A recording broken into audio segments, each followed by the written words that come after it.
The alarming rise in child exploitation facilitated through various social media channels is a concerning trend.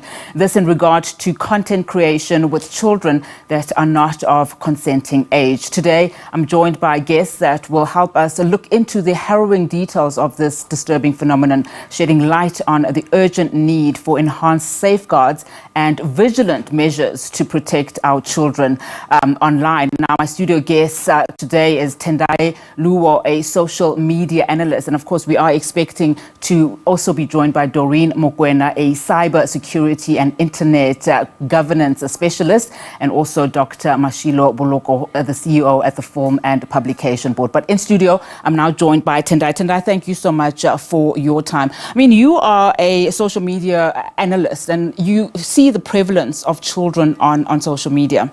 I mean, one of the things that we are talking about here is exploitation. One of the things we see is obviously voluntary content creation around children, where in most cases, if it's done by parents or the guardian of the child, it's really innocent. But because of the dangers of, cybersecurity and social media, there is then that thought that, there could be exploitation around this child. Just talk to us about how prevalent this is, particularly in your area of expertise. Yeah, so firstly, thank you so much for your time. I definitely think it is a scourge that we're seeing, and you tend to find that with parents, they almost underestimate, or there's a sense of it could never be me, right? But I think one of the things we saw is recently with back to school, a lot of parents felt very free to take pictures of their children and leave the school logo, even tag a location, with a lack of realization that there's a very real risk that there's bad actors out there who are quite comfortable using that information to bring harm onto a family. So it's a bit worrying that parents are perhaps not aware of that. How prevalent do you see, parents starting social media accounts for their children, whether it's, on Instagram or Facebook, and some parents will say they manage it very closely, but you see in some accounts 120,000 followers on a 3-month-old baby, for instance, or 5-year-old child. I mean, how prevalent is this? And also, how can parents navigate, around the safety of creating that platform, but also protecting their children at the same time? So in terms of prevalence, it is quite prevalent. However, given the amount of money and opportunities and resources that can come from just the influencing world, you sort of understand where they're coming from. I think where the parents, they need to start ticking the right boxes is in ensuring that security, right? Generally speaking, what we tend to recommend is, children shouldn't be on social media until 16. So even if you have a young child, they shouldn't have access to that platform. They shouldn't be managing the DMs. And the parents also should be aware of the type of content they're putting out there, because there is the very real risk of those images being used or transferred to platforms or in a manner that that parent wouldn't be comfortable about if they knew the actual utilization of that content.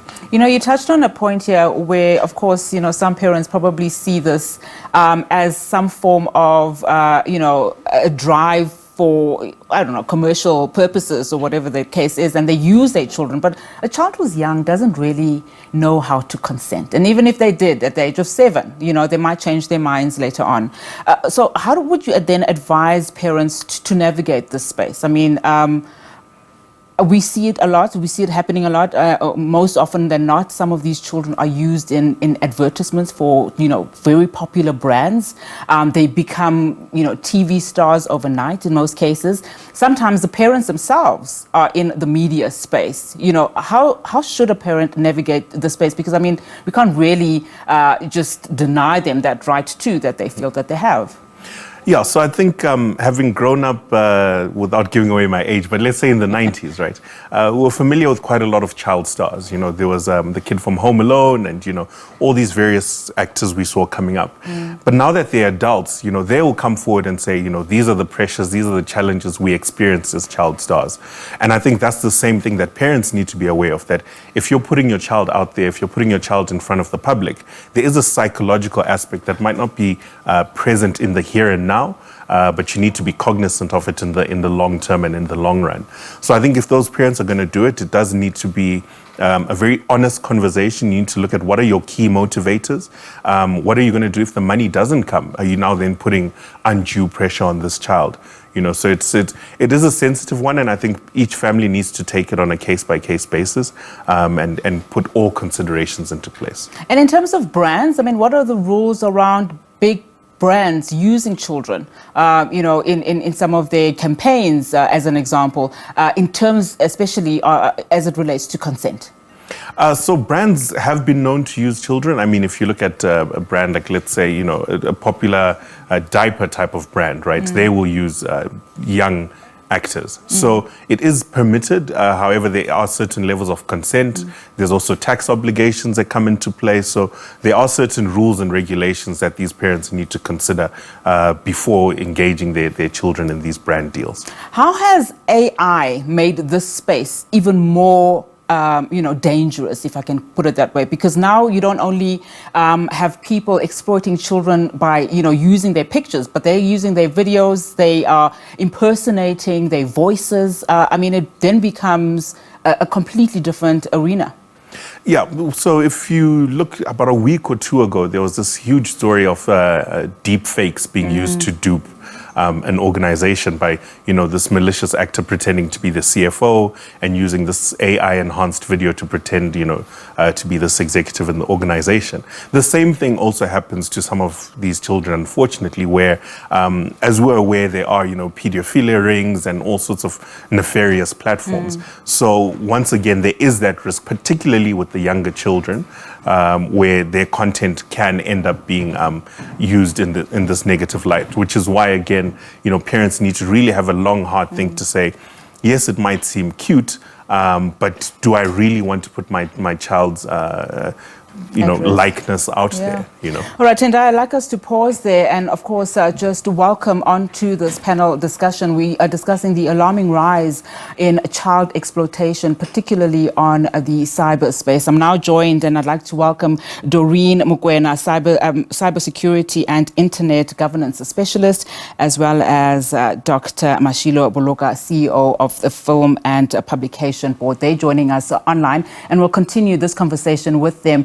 Well, let's continue then with our discussion. The alarming rise in child exploitation facilitated through various social media channels is a concerning trend. This in regard to content creation with children that are not of consenting age. Now, today, I'm joined by guests that will help us look into the harrowing details of this disturbing phenomenon, shedding light on the urgent need for enhanced safeguards and vigilant measures to protect our children online. My studio guest this morning is Tendai Luo, a social media analyst, and I'm joined by Doreen Mokoena, a cybersecurity and internet governance specialist, as well as Dr. Mashilo Boloka, CEO of the Film and Publication Board. They are joining us online. Thank you so much, Tendai, for some of your contributions. I'd like now to rope in Doreen, as a cybersecurity expert. You have obviously seen how prevalent the exploitation of children is. Just talk to us a little bit more about, so what are the trends are telling you? I'm particularly interested to know how widespread this is. We've talked a lot about what parents can do to safeguard their children, but just how widespread is this problem? Thank you so much for having me, and good morning to all the guests at home. Child exploitation online is actually very big. It's the second biggest thing next to cybersecurity, and machine learning is an imaging technology. So once we embrace imaging technologies, we also need to embrace, the criminal and unethical practices that comes with consuming the internet. For instance, right now we have, criminals actually, using AI to create images of children dressed in an inappropriate manner.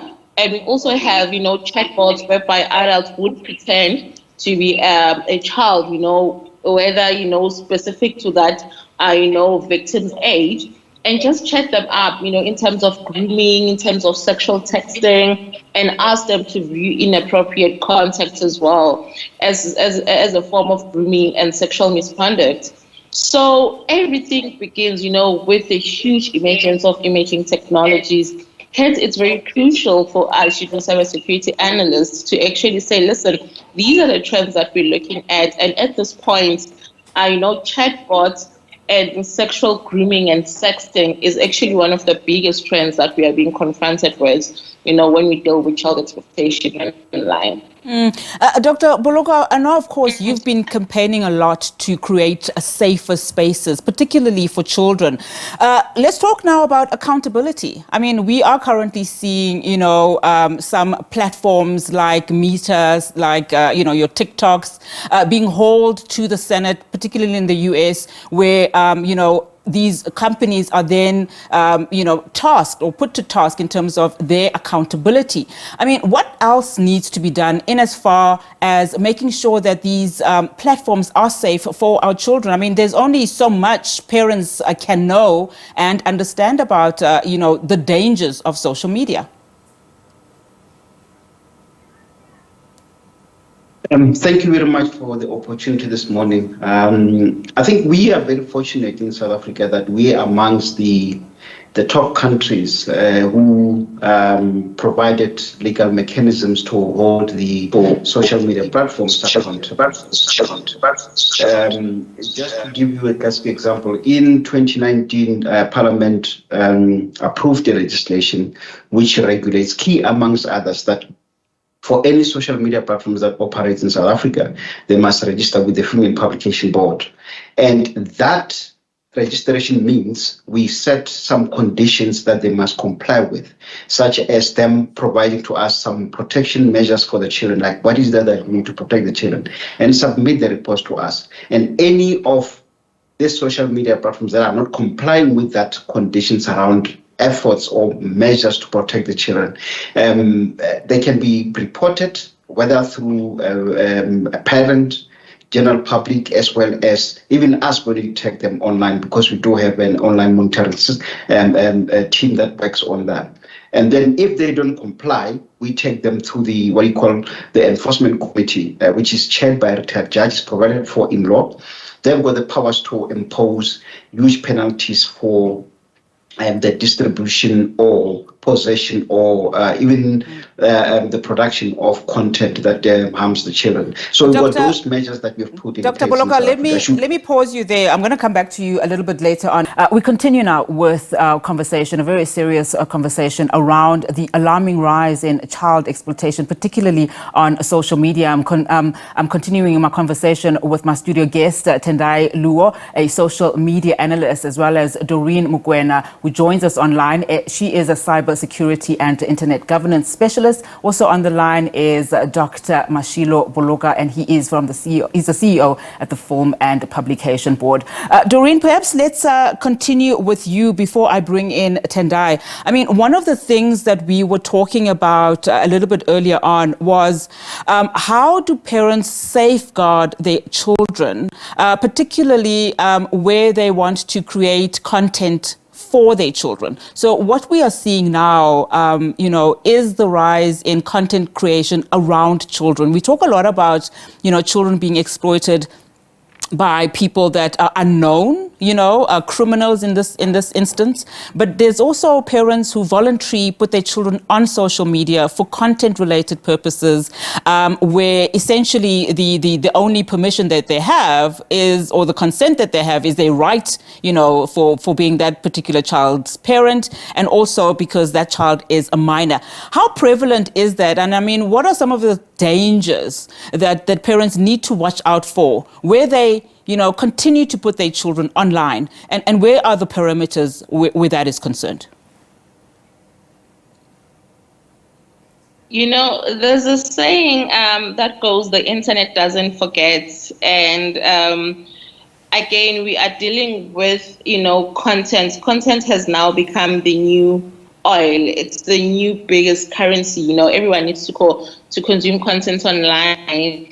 And most parents are still struggling in terms of, digital literacy. They believe that once they put their kids online, only that content is going to be consumed in a specific manner that they think it will be consumed. But things like right now, with prevalent technologies like deepfake, what these criminals do is like they can literally take a kid's face and they put it in an adult or vice versa, just to create all these imaginary sexual acts. So parents need to understand that once they put their kids online, the internet will never forget. And in South Africa, we're still trying to deal with concepts like net neutrality, where the internet has a specific manner to forget the content that you have uploaded. So consent goes a long way, and obviously minors don't have any concerns. And I feel like we need to change regulations around how we view consent and how we do content creation, especially when it comes to kids. I believe that we should actually adopt what other nations have done, that only consent will be given to a person who's 18 years older. And in this regard, kids shouldn't be able... Oh, my network is losing me. All right, Doreen. Let's continue with Tendai. I think your point is well made and well taken. Tendai, one of the things that we discussed earlier on is it's all good and well that you create these platforms for your children, but you have to also be wary of some of the dangers, particularly that have been touched on by Doreen. Let's talk about the psychological effects of social media for children. I mean, we've seen it on adults. What does this do on children? And I mean, where do you start seeing the dangers, and where can parents actually, see those red flags and then do something about it? Yeah, so I think cyberbullying is definitely a huge issue. You see it being really pushed to the forefront in high schools. Primary schools, not so much, because generally speaking, they try and just keep children off these platforms. But we have seen instances where kids as young as grade 1, grade 2 have their own mobile devices and their own social media platforms. So I think one of the key things is, as a parent, it's quite important to take the time to go through this child's platform, this child's account, and see what are the comments that they're receiving, what are the messages that they're getting in their inboxes, and be quite diligent as frequently as possible, just to keep track of what is this child consuming. Ideally, the child shouldn't be on the platform to begin with, but if you found yourself in a situation where you have a teenager, they now have a Facebook, a TikTok, and Instagram account, you really need to keep tabs on what are the chats that they're having, and then guide them through the process of understanding that, okay, these are people who are hiding behind, the thin veil of digital platforms. Don't take it seriously. If they've said something that's hurt you, come to me and tell me. Let's go and see a therapist. Let's go and see a psychologist. Because, there's stuff like body shaming, there is the grooming, there's all sorts of, dangers that are lurking on these platforms that you need to just keep your finger on the pulse. Dr. Boloka, let's bring you back in this conversation. I mean, what we was talking about earlier is how to create safer spaces for children on social media. So we talked about, responsibility and accountability in as far as these platform holders are concerned.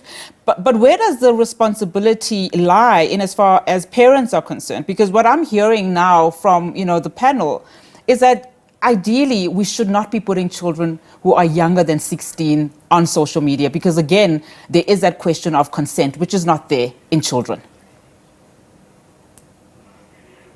No, thank you very much. From the Female Publication Board's point of view, our standpoint is very clear that the parents are the first line of defense against online harms that is meted out to children.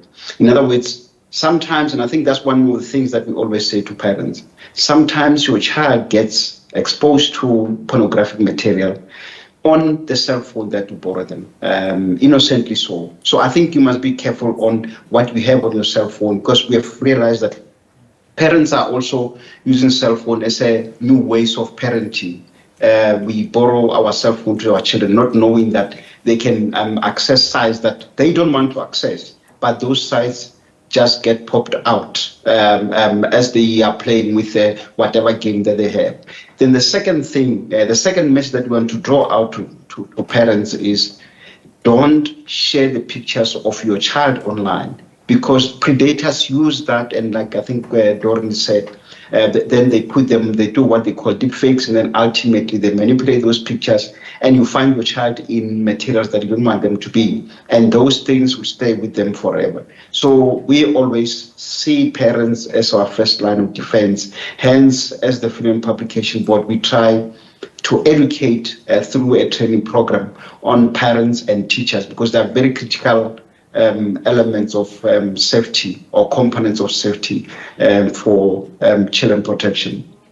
So where do the perimeters lie in as far as the Film and Publication Board, in as far as parents are concerned? I mean, do you have jurisdiction in terms of also, overseeing that space where parents are voluntarily putting content out there that contains children? I mean, we've seen now there's one case particularly where a mother was arrested in the States for putting out content and exploiting her children, through certain media platforms. Do you have jurisdiction in South Africa, in as far as that is concerned, where you see that violation and exploitation of children?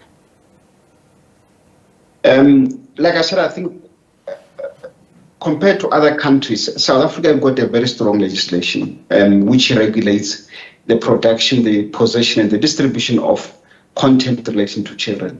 In other words, if any member of the public produces or distribute content that seems to be harmful to the children, the first thing is will take them through the task. I think that's an illegal act, therefore they are liable for a fine of 150,000.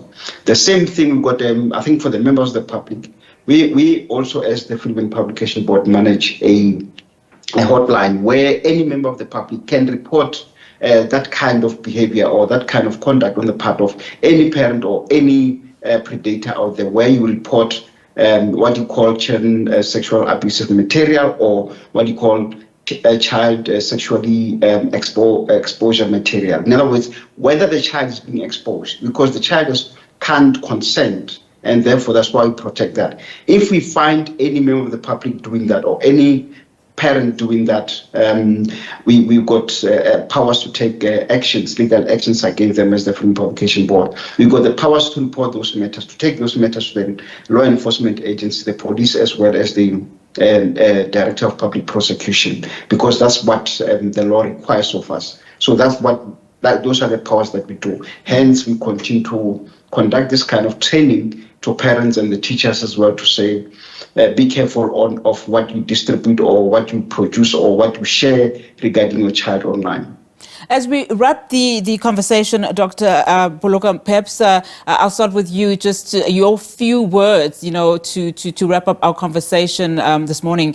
It is an important one, and as we've heard also from Doreen, that this is a problem that is escalating, particularly now as you get sophisticated software. Your final words, particularly to parents who, create content for their children on social media. I think in South Africa, like I said, we got a legislation that is there to protect the children. And we work with international partners, because it's not something that anyone can do it on their own. Whether us as regulators or the South African Police Service, we have to work together. Parents, teachers, the law enforcement agencies and regulators like ourselves, Film and Publication Board. We work together. And we need to work together to ensure that children are protected. This problem is becoming more complicated, like you said, and is becoming more younger. I mean, children as young as 8 are now being exposed to that kind of material. So we are saying, let's join hands. And if particularly for parents, associations or teachers, if you want to come to address your school on that, we are available to come and share what tips and how to ensure that our children are protected, because it's not something that we can take lightly. We all want a safer online environment, particularly for the vulnerable groups like your children. All right, Tendai, maybe you can weigh in your final comments around, just protecting your child in as far as social media is concerned. I'm particularly interested in the fact that you're 16 now as a child. You essentially can be on social media. What are just some of the things that children can also remember when they go into creating that content for themselves? So I think the simplest thing that the kids and the parents can do if these children are on these platforms is avoid things that make it easier for the criminals. So don't tag locations, don't post pictures that show any sort of marker or identifier of what city, school, or your home address. Avoid any sort of sensitive information in that regard. But the best solution is just to try and keep the kids off the platforms altogether if possible. Well, there you have it. Thank you so much to my panelists. There, of course, a very important discussion and conversation that we are having this morning, the alarming rise in child exploitation in as far as social media is concerned, particularly as we are speaking about content creation for children. I'd like to thank my panelists this morning, of course, Tendai Luwo, social media analyst, who joined me in studio, as well as Doreen Mokoena, cybersecurity and internet governance specialist, and of course, Dr. Mashilo Boloka, CEO of the Film and Publication Board.